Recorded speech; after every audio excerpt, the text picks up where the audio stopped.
और उस जीव को पता चल जाए कि हमको करना क्या है। हमको अभी तक यही नहीं पता कि हमको करना क्या है।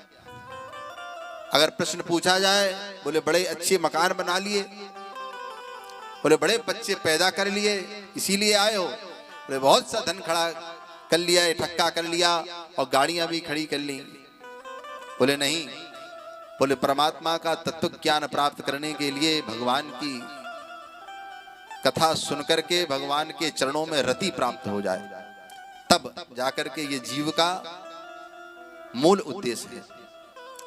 और श्री वेदव्यास जी महाराज ने ये ग्रंथ लिखा। और वेदव्यास जी कौन है? वेदव्यास जी, अधिकांश लोग यही समझते हैं कि वेदव्यास जी का नाम वेदव्यास जी इसलिए पड़ा कि उन्होंने वेदों की रचना करी, लेकिन वेदों की रचना उन्होंने नहीं करी। उन्होंने सिर्फ वेदों को विस्तार किया और पुराण के रूप में हम सबको आशीर्वाद के स्वरूप में प्रदान किया, इसलिए उनका वेदव्यास नाम पड़ा। वेद और व्यास का मतलब होता है विस्तार करना। और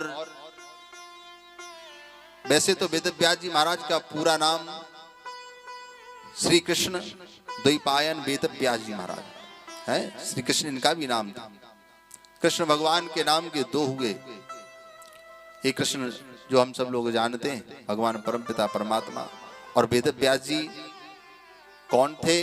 बोले वेदव्यास जी 24 पुराणों में 24 अवतार जो हुए हैं भगवान के, उन्हीं में से एक अवतार भगवान का जो 17वां अवतार था वो वेदव्यास जी महाराज का, जिनकी कथा हम सब लोग लिखी हुई सुन रहे हैं।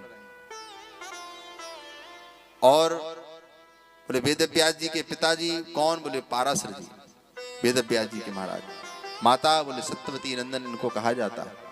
इनका जन्म ज्यादा दूर नहीं जाना, यही कालपी के पास का ही जन्म है इनका। कभी उस तरफ जाना हो तो उनका जन्मस्थली बनी है यमुना जी के किनारे। तो साधारण अपने आप को बहुत भाग्यशाली समझना चाहिए सबसे पहले। क्यों? बोले बड़े भाग्यमान स्तन पावा, सुर दुर्लभ सब संतन गावा। महाराज सभी लोग गा रहे हैं, क्या बड़े भाग्य से मनुष्य का तन मिला है। और क्या?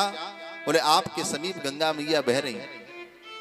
कहीं बाहर जाओ, राजस्थान तरफ चले जाओ, तो एक छोटी सी बोतल में भी गंगा जल रखते हैं प्यारे, तो अगर जमीन में बूंद एक गिर जाती है तो उसको माथे हाथ पोंछ करके माथे पे लगा लेते हैं।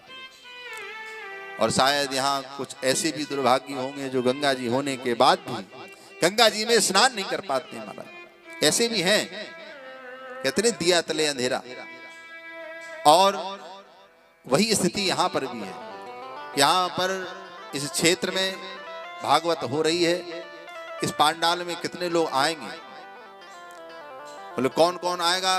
बोले जिस पर भागवत भगवान की कृपा होगी वही आ पाएगा।